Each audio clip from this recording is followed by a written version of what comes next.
Bonjour à toutes, bonjour à tous. Je m'appelle Lauralie. J'espère que vous allez tous très bien.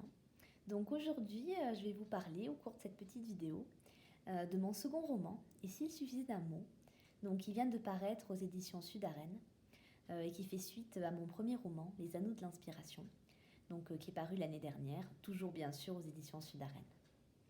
Donc Et s'il suffisait d'un mot, c'est l'histoire de Victoria, une journaliste reporter d'une trentaine d'années qui va nous propulser dans ses souvenirs et dans un étrange voyage qu'elle a vécu. Donc des rencontres défiant la logique, des réflexions existentielles qui vont l'entraîner dans une expérience déterminante. Mais que s'est-il vraiment passé dans ce drôle de transsibérien qui a propulsé l'héroïne dans un hors-temps? Eh bien, c'est justement ce que l'on va découvrir au fil de l'intrigue et au fil des échanges entre les personnages. 4 ingrédients principaux, 1, 2, 3, 4 gares, qui seront autant d'escales dans sa mémoire et qui vont nous ouvrir les portes d'une Russie presque surnaturelle. Et puis, entre présent, passé et avenir, toujours la même quête, celle d'un mot. Un mot qui pétille, qui éclaire, qui nous transporte. Et au-delà du brouillard, le petit secret de la vie n'est peut-être pas loin. C'est donc un roman aux frontières du fantastique et de la fantaisie, où l'héroïne, qui est aussi la narratrice du livre, va s'inscrire dans une sorte de quête initiatique. Donc elle va rencontrer plusieurs personnages déroutants mais terriblement instructifs. Et au cours donc de ces nombreux échanges entre la narratrice et les personnages du roman, des messages philosophiques vont s'inviter dans les mots du livre. Par exemple, il y a une réflexion sur les contradictions de l'existence, entre absurdité et amusement, dureté et douceur. Mais il y a aussi une réflexion sur notre incompréhension face à certaines situations et qui vont nous conduire parfois dans des impasses. Mais heureusement, il y a toujours une lumière.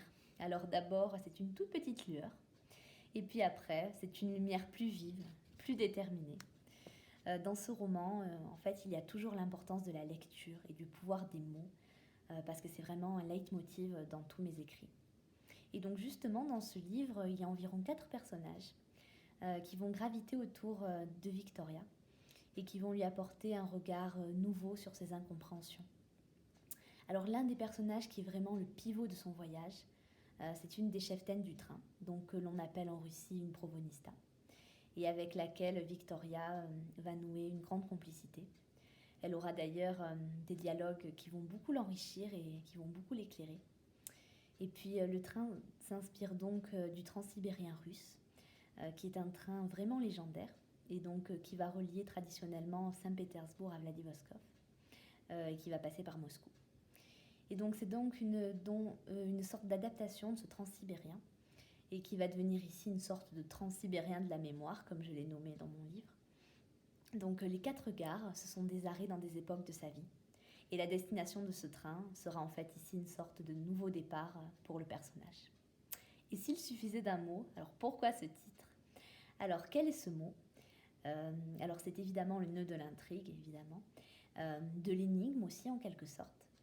Et alors c'est tout simplement un puzzle qui révèle à chacun d'entre nous l'essentiel de son existence.